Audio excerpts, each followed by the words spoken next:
Bueno, no sé si prestaron atención, pero en todo lo que hemos venido haciendo en esta mañana hemos estado exponiendo la palabra. Ha sido lindo los informes misioneros, el compartir misionero, todo lo que hemos podido compartir enfocado en la palabra. Y entendemos que es la revelación de Dios lo que tenemos que llevar al mundo, es la palabra de Dios lo que tenemos que llevar. No tenemos otro mensaje, no tenemos otra cosa para llevar y compartir. Y yo anoté un título, no soy de anotar un título, pero anoté un título y largo encima. Una iglesia que se reproduce está integrada por miembros que están dispuestos al sacrificio personal para cumplir el mandato del Señor. No hay una posibilidad que una iglesia se reproduzca si los miembros que la integran no están dispuestos a un sacrificio personal. La iglesia no necesita asistentes. Te puedo asegurar que como show, ir a una iglesia, y especialmente las nuestras, es muy pobre. No vale la pena moverte de tu casa. O sea, si lo vas a mirar como un show, como un espectáculo, como algo lindo, no tenés mucho. Si tenés suerte que en tu iglesia haya guitarra y alguna música, por ahí canten más o menos, si no, salís corriendo.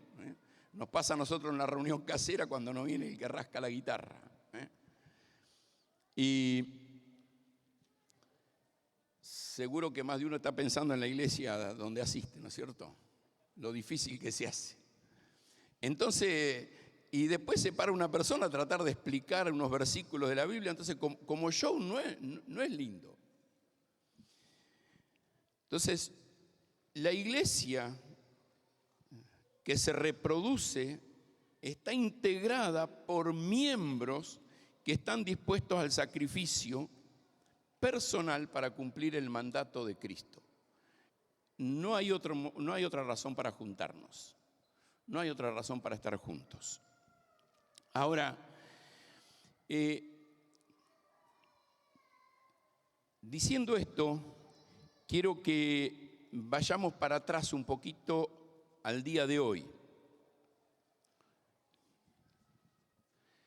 En primer lugar, todos los videitos que presentamos van a estar disponibles. El video de GC se pasó la mitad. Hizo un intervalo ahí y quedó ahí. Se mostró la parte linda de un campamento, pero no el trabajo que realmente se hace. Así que se lo vamos a compartir para que todos puedan tener acceso.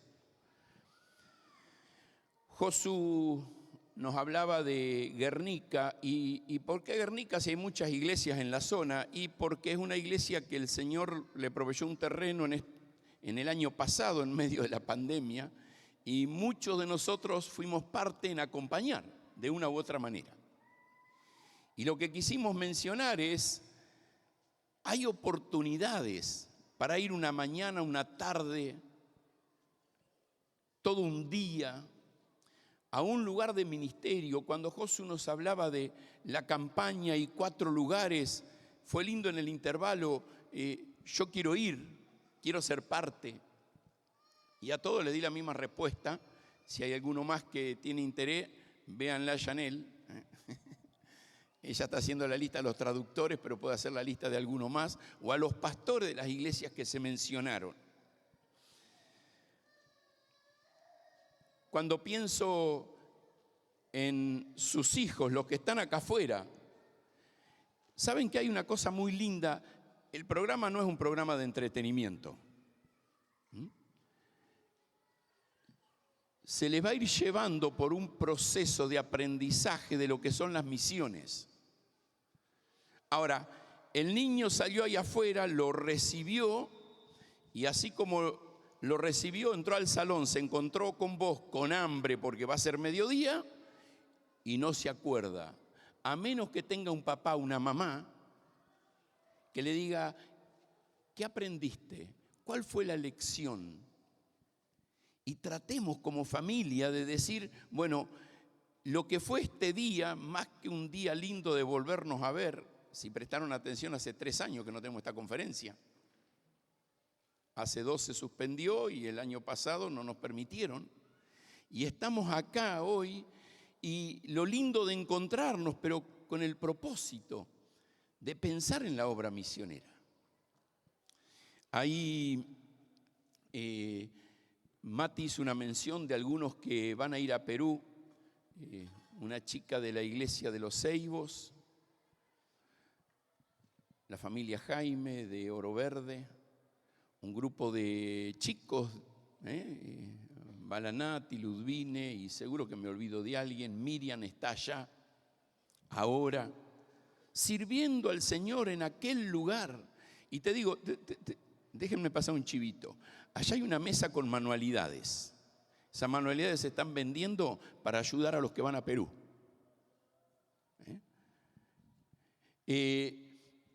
Si ustedes prestan atención, aparte de literatura, no vendemos otras cosas. Pero quisimos hacer eso pensando, bueno, una forma más de participar, de ser parte. Se habló de corrientes. Y podemos mirar el pasado, los muchos que fueron a Corrientes, pero Abel, Vane y sus niñas van ahora a una conferencia a Corrientes. La gente de la Foresta con Alejandro van a ir a ayudar en la construcción a Corrientes. Hay iglesias que están planeando viajes misioneros. Hablaba con un hombre de una iglesia en Santa Fe y me dice, Eduardo, queremos ir a ser parte en lo de Corrientes. Y ellos, Dios mediante, van a ir en las vacaciones de invierno. Y quiero decir, tenemos muchas oportunidades de decir a dónde vamos. Nosotros estamos en la conferencia acá, en la reunión de la tarde vamos a hablar de México. Quizás ustedes se acuerdan que casi siempre de México nos comparte algo Paco, Isra. Bueno, Paco hoy está con Samu en Perú, con el tiempo misionero juntos ahí en la iglesia. Esto es hermoso. Hermoso ver lo que Dios va haciendo. Lo primero que hizo Paco hoy cuando llegó y se encontró con Samu, mandar una fotito. Acá estamos, listo, recién llegado de México para estar compartiendo ahí. Y Dios mediante, en abril vamos a tener una conferencia de enseñanza en México y vamos a estar yendo algunos de los pastores de acá. Lo mismo en mayo a Perú. Y qué hermoso es pensar, bueno, que cada uno de nosotros podamos pensar, ¿a dónde puedo ir? ¿Al barrio de al lado, al barrio de enfrente? ¿O un poco más lejos?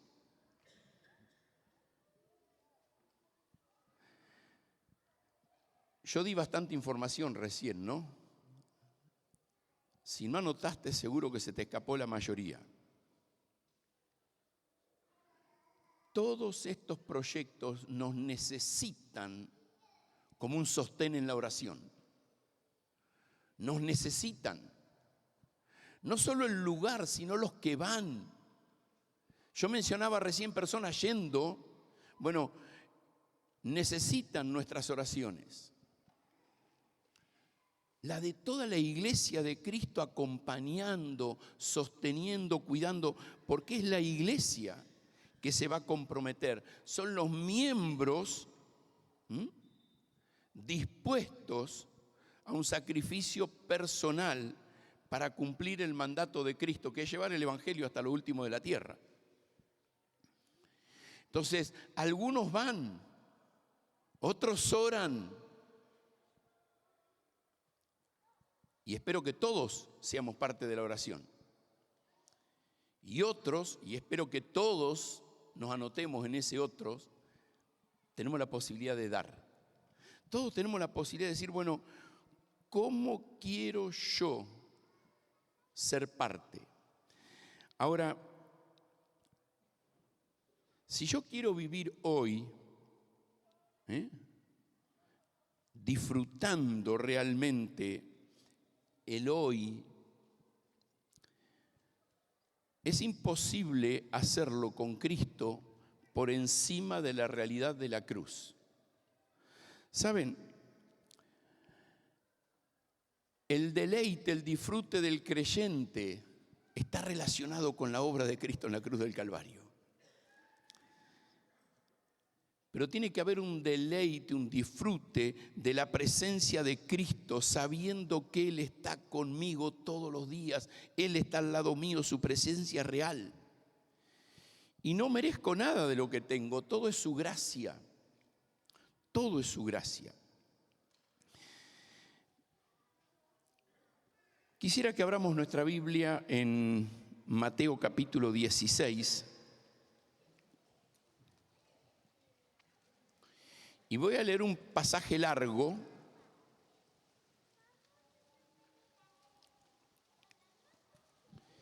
Y en este pasaje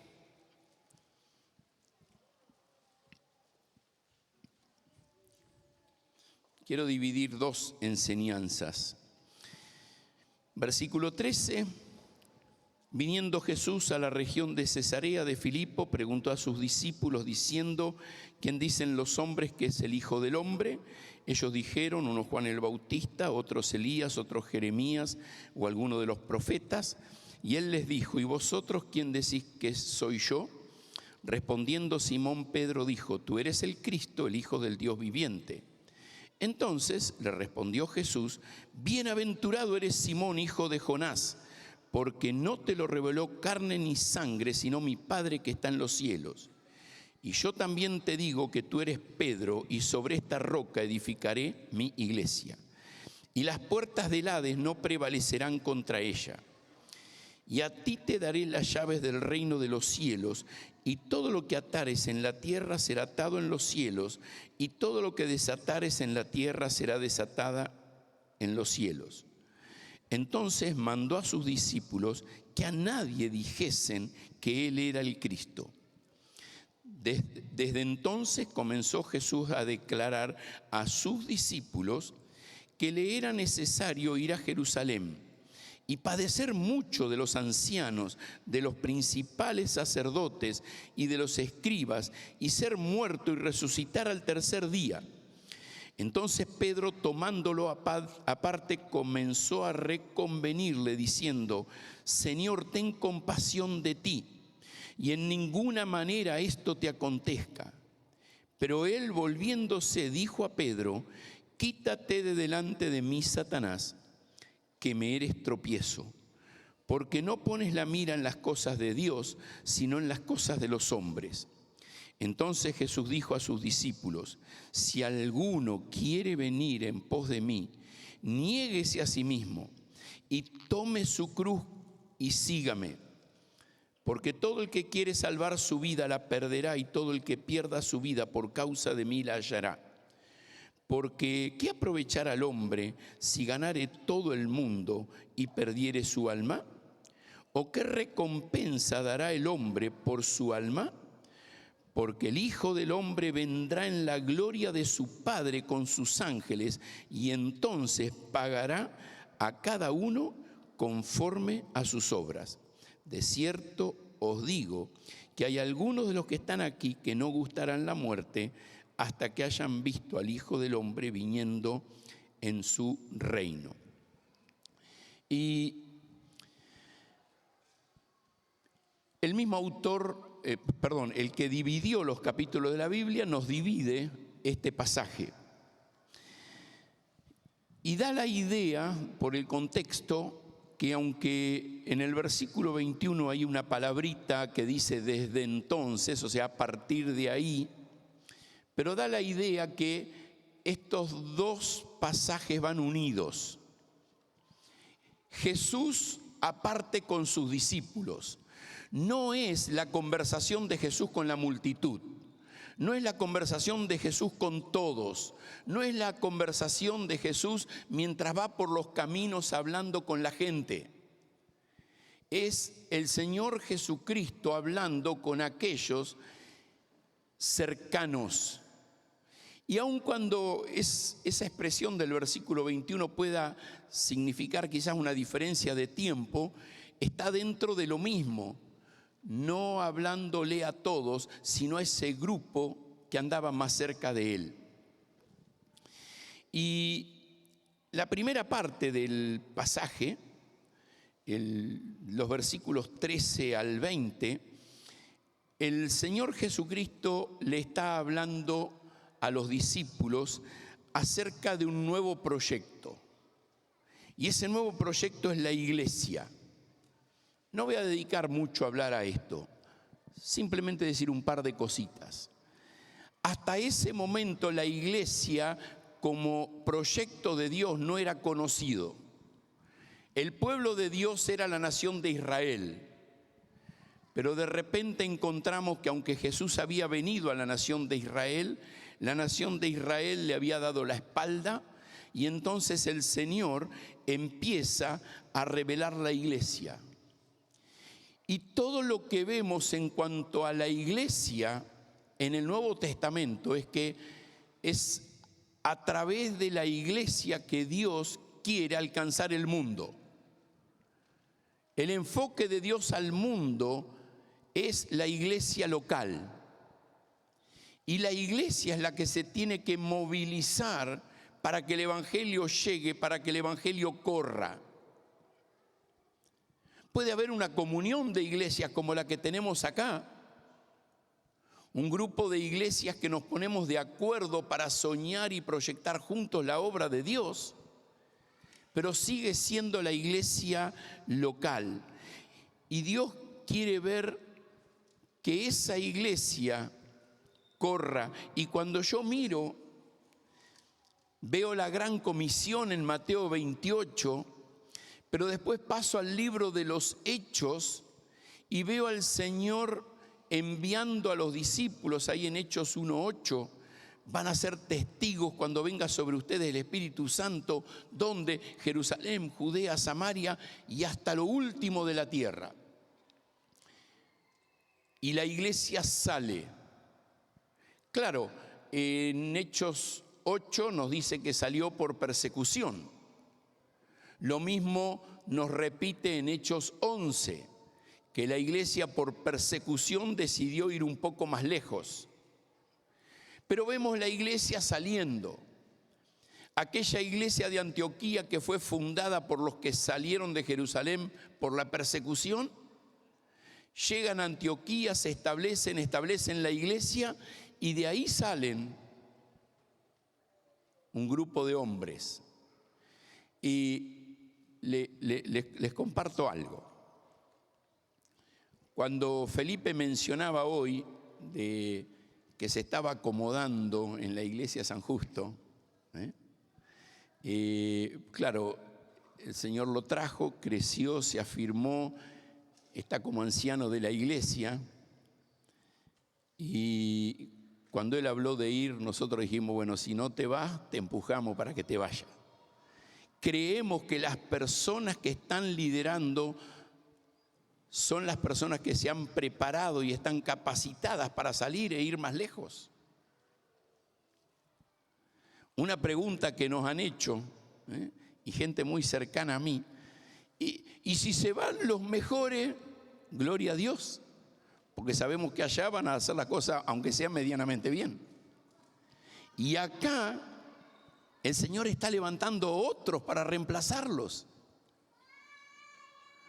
Y otros que se formen con la idea de salir, seguir.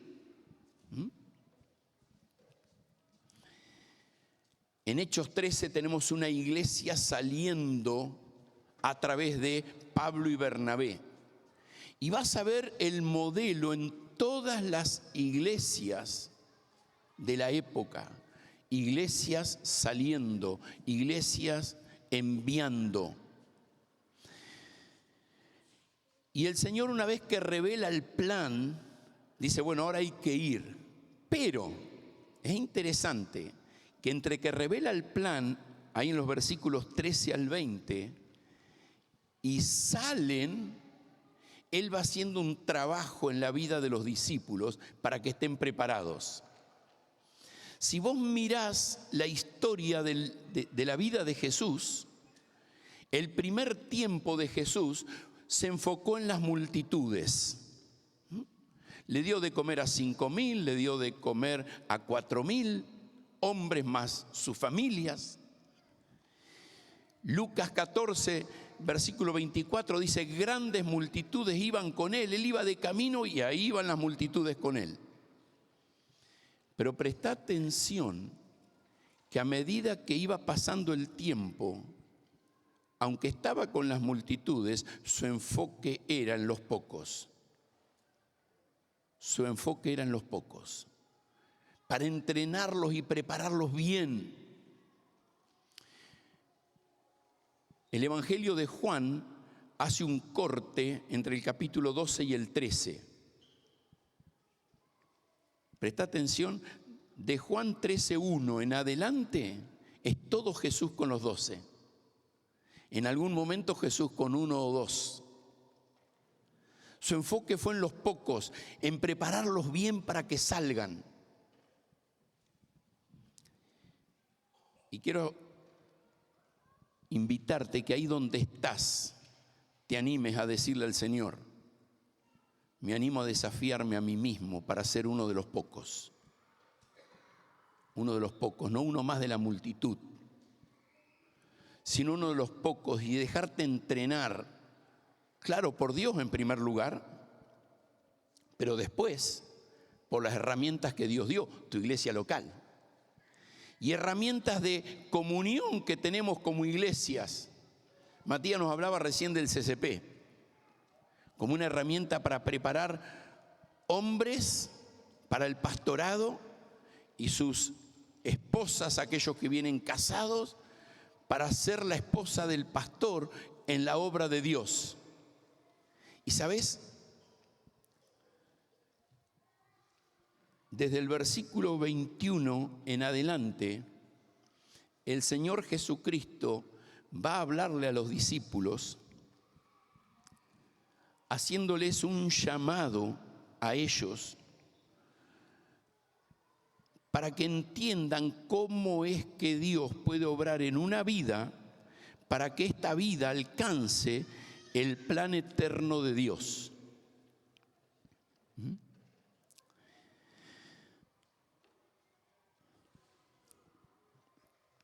El versículo 21.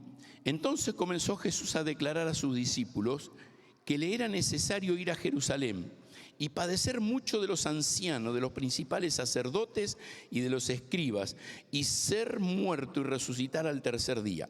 Entonces Pedro, tomándole aparte, comenzó a reconvenirle, diciendo, Señor, ten compasión de ti, en ninguna manera esto te acontezca.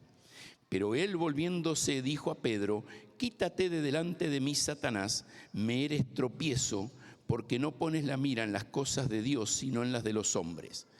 Y acá quiero hacer un énfasis. El Señor no le pidió a los discípulos nada que Él no hizo primero.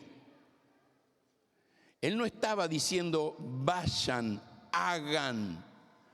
No, Él hizo primero, Él mostró el plan que Dios tenía para él, un plan que tenía que ver con un sacrificio voluntario. Voy a ir a la cruz, un padecimiento. No elude su responsabilidad. Un precio, la cruz.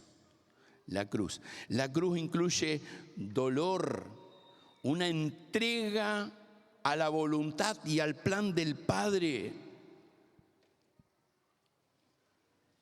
Y una entrega a los poderes y al sistema de este mundo. No le tuvo miedo. Claro, lo crucificaron. Pero él no tuvo inconveniente en ir hacia el plan de Dios para él. Cuando yo miro ahí,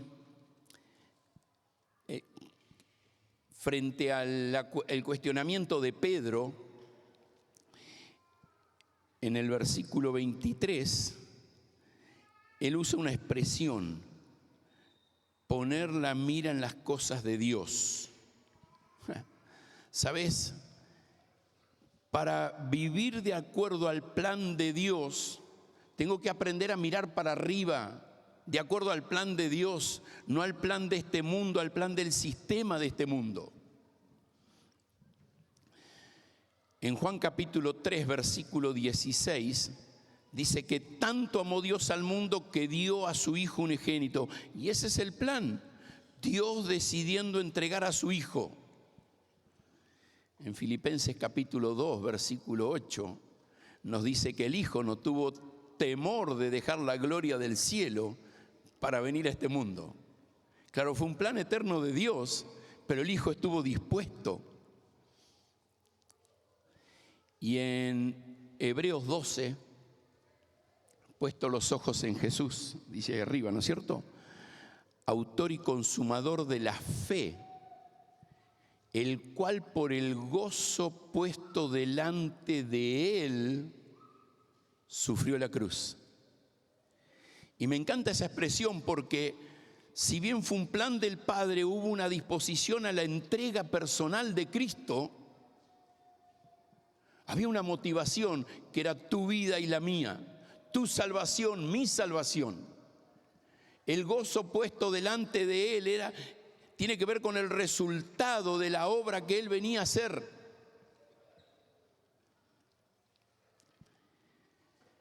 Entonces, cuando el Señor Jesucristo lo tiene que confrontar a Pedro, le va a hacer ver que lo que Pedro está teniendo es una autocompasión. Claro, le está queriendo decir al Señor: Señor, eso nunca te pase. Pero creo que es un instinto personal y es una reacción normal de autopreservación. Si sé que voy a la guillotina y voy a tratar de esquivarla, es algo natural en nosotros cuando no entendemos el plan de Dios para nuestras vidas, cuando vivimos para nosotros. La mirada correcta es decir, bueno, ¿cuál es el plan de Dios? ¿Cuáles son las cosas de Dios?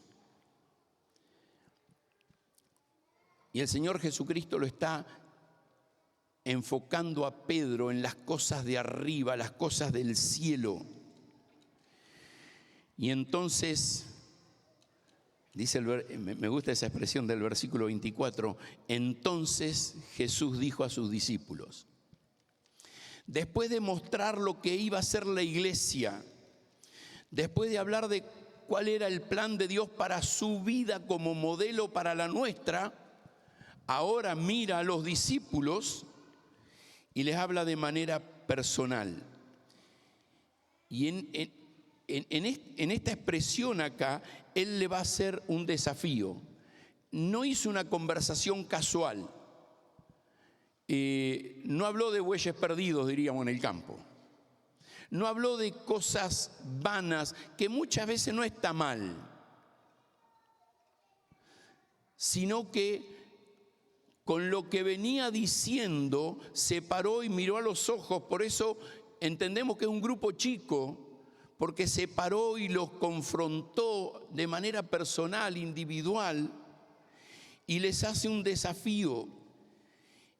Y me gusta mirar este desafío del punto de vista de las mismas palabras que están acá en el texto. Fíjate que dice, si alguno, vos. Es como si el Señor estuviese pasando por nombre por cada uno de ellos. No le quiero hablar al grupo, no le quiero hablar a todos. Quiero hablar en forma individual, personal, a cada uno de ustedes. Y la segunda palabra que está ahí es quiere. Y esto me sorprende porque el Señor está diciendo, te estoy dejando que decidas.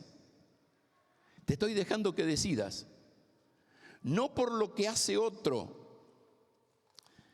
No sé si alguna vez te pasó que miraste al lado, después más adelante los voy a llevar a un versículo de alguien que miró al otro, al de al lado, ¿no es cierto?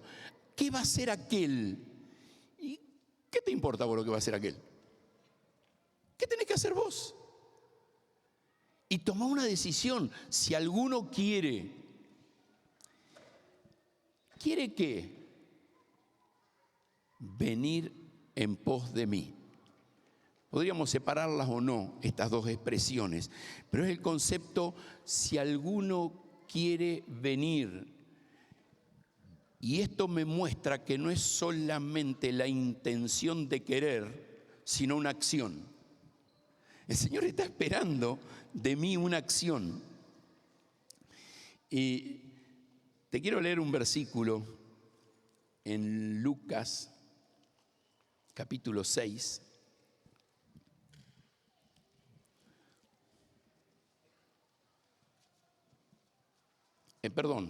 Juan, capítulo 6. Por eso no lo encontraba. Estaba en el libro equivocado.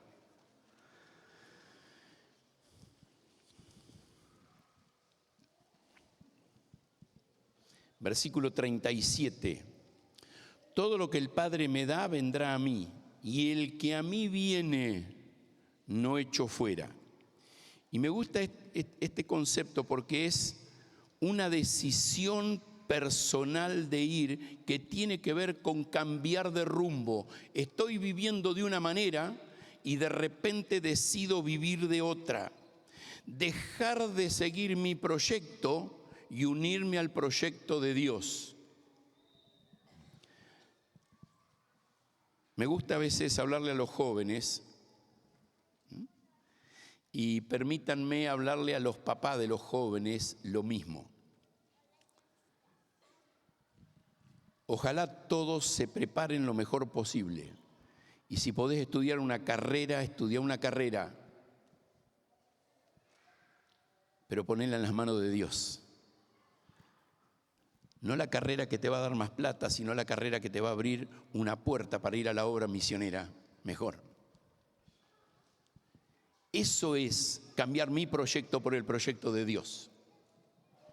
Ahora eso es entre vos y Dios. Vos y Dios, joven, vos y Dios, papá, que tiene que dar un consejo y acompañar a tus hijos, tus hijas. ¿Qué vas a estudiar? ¿De qué manera se va a preparar para alcanzar? Dice, si alguno viene, y la expresión en pos de mí es dejar el rumbo que estoy teniendo y ver si es el rumbo que Cristo me está proponiendo. Ya no seguir mi proyecto personal, sino seguir el proyecto de Dios. Y déjame decirte algo, ir en pos significa voy tan cerca que donde Él saca el pie yo pongo el mío. Esa comunión íntima con Jesús, esa comunión íntima con el Señor, que donde Él saca el pie vos pones el tuyo. Y vas tan cerquita de Él que no te perdés nunca. ¿Te ha dado la idea más de una vez estar en la noche en medio de una tormenta y estar perdido? Por situaciones, por circunstancias, por problemas, por salud, por diferentes cosas. Y te da la idea que no tenés rumbo, no sabes dónde seguir. Bueno, así estaban los discípulos arriba de la barca el día que se levantó la tormenta y el Señor dormía. El Señor estaba cerca, solo que ellos no se dieron cuenta que estaba cerca y no se dieron cuenta quién era y qué poder tenía el que estaba cerca. E ir en pos, es decir, dejo mi proyecto para seguir el proyecto del Señor para mi vida y me uno a su proyecto. Ahora, en el mismo versículo 24, el Señor hace una invitación a una renuncia, negarme a mí mismo. ¿Sabes? Seguir mi propio proyecto mayormente está relacionado con lo que yo quiero, con lo que a mí me gusta, con lo que a mí me conviene. Y la gran pregunta es, ¿qué le conviene al Señor y a su obra? ¿Qué es lo que más conviene de acuerdo al llamado?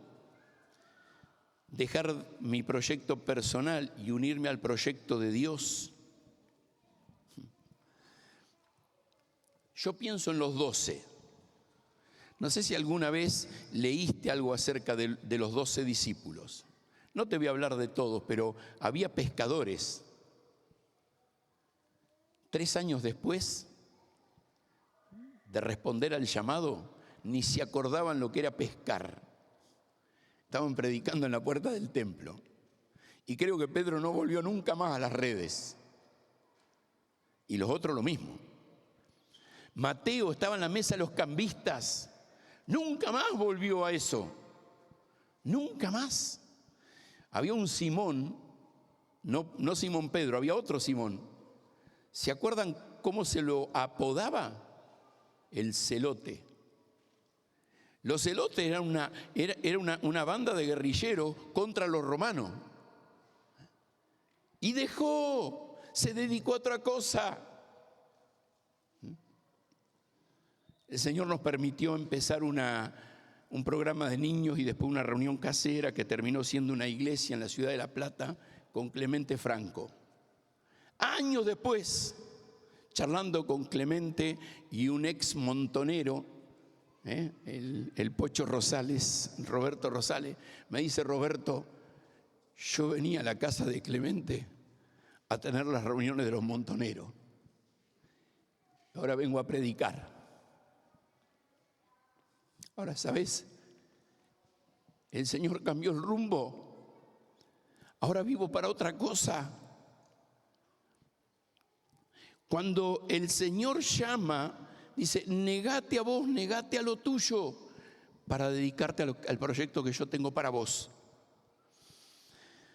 Ahora, pienso que el punto clave está en la siguiente frase. Después de negarme a mí mismo, dice: tome su cruz, tome su cruz.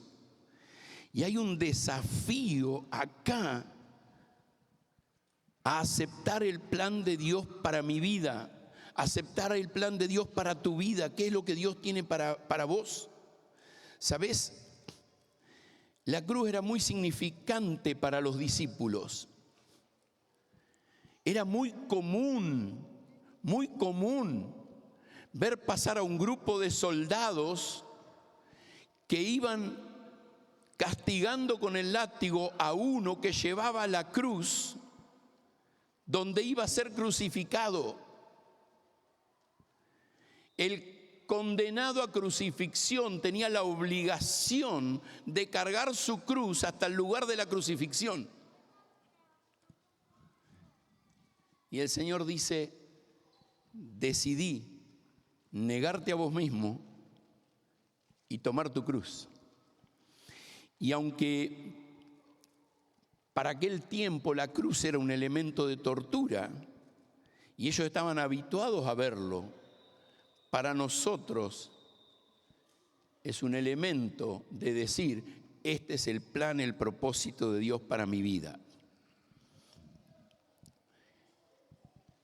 Hebreos 12:3 dice que Él sufrió tal contradicción de pecadores y nos anima a nosotros a poner nuestros ojos en Jesús, autor y consumador de la fe, nuestro modelo que sufrió tal contradicción de pecadores contra sí mismo, para que nuestro ánimo no se canse hasta desmayar. La vida cristiana es un constante sufrir contradicción de pecadores alrededor nuestro. Constantemente vamos a sufrir ataques. Dios preparó una cruz para cada uno de nosotros y te digo algo: no intentes zafar, no intentes escapar, porque es lo peor que te puede pasar.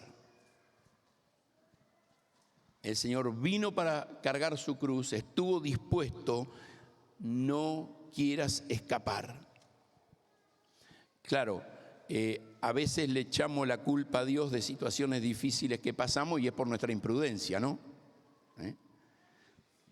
El apóstol Pedro dice, no sufras como malhechor. Si sufrís por el Evangelio es una cosa, pero no sufras como malhechor. Ahora, la siguiente expresión, que no la dice en este pasaje, sí la dice en el pasaje de Lucas, y yo la quería remarcar. Dice, tome su cruz cada día. No está en este pasaje, sí está en el pasaje de Lucas capítulo 9, que es paralelo a este. Ahora, el concepto de cada día es que las situaciones difíciles que Dios nos pone para vivir, o no difíciles, el proyecto de vida que Dios te pidió.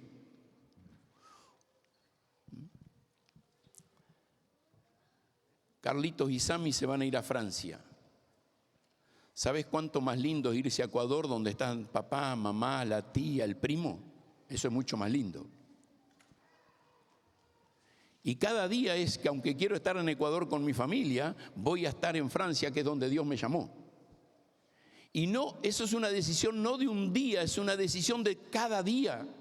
Claro, la tomé un día y empecé el camino, pero la mantengo cada día.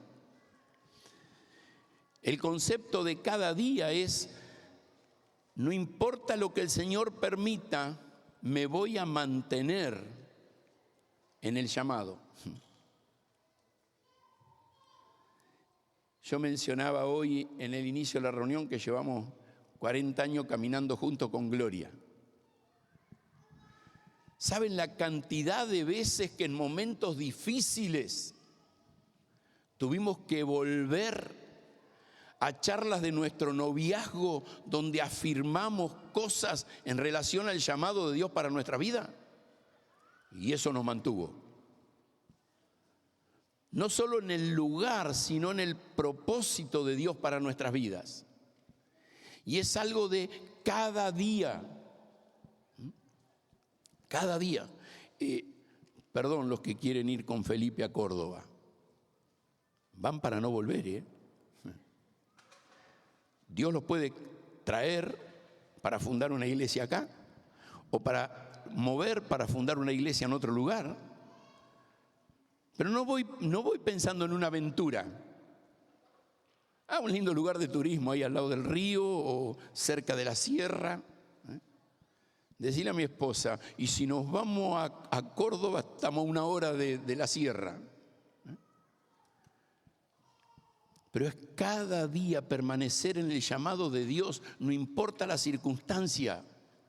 Te tiran piedra, te acusan. Estás en el pastorado y te da la idea, esta congregación me mata de hambre. Ni piensan en mí. Cada día, mantenete en el llamado de Dios, no importa lo que te toque pasar. Y la última frasecita ahí del versículo 24 dice, sígame. Ese concepto de sígame, yo lo tomo como una invitación personal. Y ahí sí te llevo a Juan capítulo 21, versículo 19 al 22. Y te lo cuento, si querés, míralo en tu Biblia. Pero ahí está el Señor con Pedro. Y el Señor le dice a Pedro, sígueme. Pedro lo había negado al Señor y el Señor resucitado se le aparece y lo lleva a un costado. No sabemos dónde estaban los otros 9 discípulos. Judas había abandonado y Juan estaba ahí cerca. Eso sí sabemos. Y el Señor lo toma a Pedro a un costado y le dice, sígueme. ¿Y qué hace Pedro? Se da vuelta. ¿A qué? A mirarlo a Juan. Y dice, Señor, ¿y este? ¿Y a vos qué te importa este? Seguime vos. Le dice así, de manera parece hasta duro, ¿no es cierto? ¿Qué a ti? Nos lo traduce la versión 60. ¿Qué a ti de este? El llamado es para vos. El llamado es para tu vida. El llamado no es para todos. Ah, sí, está abierto a todos. Ojalá todos. Pero no todos como un grupo, como un montón, sino todos como individuos. El Señor le va a decir, sígueme tú, y es un compromiso para toda la vida. Y te digo algo que dije antes, el seguir incluye la cruz al hombro. No esperes pasar los problemas, salir de las dificultades. No esperes que las luchas ya no estén más y decir, bueno, ahora sigo a Cristo. No. Si el Señor tiene una cruz para que cargues, cargala, y como estás, servile. Versículo 25 nos va a decir, todo el que quiere salvar su vida la perderá, y todo el que pierde su vida por causa de mí la hallará. Perder para ganar. ¿Saben? Hay un hombre joven que escribió una frase en su diario. Había salido a la obra misionera, no hacía mucho, y en su diario él escribió una frase.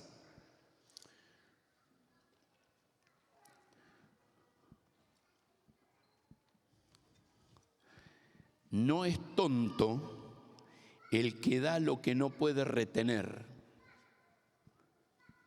para ganar lo que no puede perder. Unos meses después lo mataron.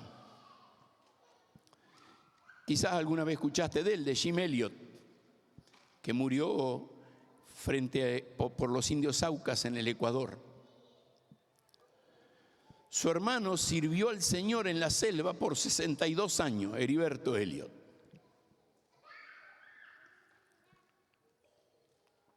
Los dos vivieron la misma entrega, con la misma condición, uno por muerte y otro por vida. Pero él dice, no es tonto, claro, para el mundo es tonto perder una mente brillante. Podría ser la mejor doctora en el mejor hospital del mundo. Y con esto de la pandemia, no sé si ustedes se dieron cuenta, 2x3 le hacía una entrevista a una argentina que estaba, no sé, en Suiza y había descubierto no sé qué cosa. Y decía, mirá, yo estudié en la escuela con ese, yo podría estar ahí. Siempre cuento la historia de dos chicas que en el año 67-68 estudiaron enfermería en el hospital inglés, británico, así se llama, el hospital británico ahí en Constitución. Una se fue a ganar plata a Holanda, la otra se fue a vivir con los indios Tobas en Formosa. Y Cata está allá todavía. Saca la cuenta. En el año 69 se fue. La llamé un par de veces en la pandemia, usa WhatsApp allá. Ahora, no le importó perder para ganar lo que solo el cielo puede pagar. ¿Sabes? El pasaje termina, el versículo 27, déjame leer el 26 primero. Porque ¿qué aprovecha el hombre si ganare todo el mundo y pierde su alma? ¿O qué recompensa dará el hombre por su alma? Y te cambio el concepto acá. Un alma vale más que todo el mundo. No importa lo que podés ganar, no importa lo que podés ganar, prestigio, dinero, bienes de este mundo. No importa lo que podés ganar, si con eso podrías haber salvado un alma, no lo hiciste. Y no lo hiciste. No tuve tiempo de ir a un viaje misionero, no tenía el dinero suficiente, quería gastármelo en otra cosa. No me animé a hablar. Y el versículo 27, el Hijo del Hombre vendrá en gloria. Un día va a venir el Señor en la gloria de su Padre con sus santos ángeles, y entonces pagará a cada uno conforme a sus obras. Y acá este pagar conforme a sus obras no es si va a ir al cielo o al infierno, sino es si estuvo dispuesto a pagar el precio de un hijo de Dios, de un discipulado o no. En ese contexto está. El Señor está diciendo, al final voy a volver y voy a traer mi recompensa para los que decidieron vivir como discípulos. Él va a venir, Él va a volver en la gloria del Padre y recompensará. El Señor miró a los discípulos luego de hablarles de la iglesia y les dijo, lo quiero hacer con ustedes. Pero para poder hacerlo con ustedes, ustedes tienen que estar dispuestos a pagar el precio. En un momento el Señor dijo una frase, si esto hicieron con el árbol verde, ¿qué es lo que no harán con el seco? Y estaba diciendo, si se te ocurre echar leña un árbol verde para tumbarlo y ver si lo podés prender, imagínate si encontrás una ramita seca por ahí, con más ganas lo va a echar al fuego. Y el Señor estaba diciendo, yo soy el árbol verde, ustedes son la rama seca. Si esto hicieron conmigo, hablando de la persecución que iban a recibir, si aceptaban el desafío del discipulado. No importa de dónde viene la persecución, siempre viene del diablo, siempre viene de Satanás, que quiere frenarnos y destruirnos. Viene disfrazada de distintas maneras y vos ni te das cuenta. Y a veces nos creemos con derecho de hacer un reclamo. Señor, desde acá me están dando, y sí, de acá te están dando. Yo estoy permitiendo, sigo en control. Necesito que vos aceptes el desafío de querer seguirme, ser mi discípulo. ¿Oramos? Gracias te damos, Padre, por tu gran amor, tus muchos cuidados para con nosotros. Y gracias te damos porque en tu amor nos invitas y nos das el privilegio de ser parte en tu obra. Gracias porque cuidas y sostienes nuestras vidas. Y hoy, Señor, quiero darte gracias porque nos permites juntos, como una fuerza tuya, como tu iglesia, estar reunidos para mirar lo que tú quieres hacer en este mundo en necesidad. Pero lo que quieres hacer primero en nosotros y a través nuestro. Señor, que cada uno de nosotros podamos darnos cuenta de la invitación individual que nos haces, porque nos amas. Y Señor, que podamos seguir pensando en que hay un mundo que se pierde y nosotros, tus hijos, somos invitados a ser la luz del mundo. Aunque esto muchas veces nos exponga a situaciones muy dolorosas, muy difíciles. Ayúdanos a seguir viviendo en fidelidad para tu gloria y tu honra. En el nombre de tu Hijo Cristo oramos. Amén.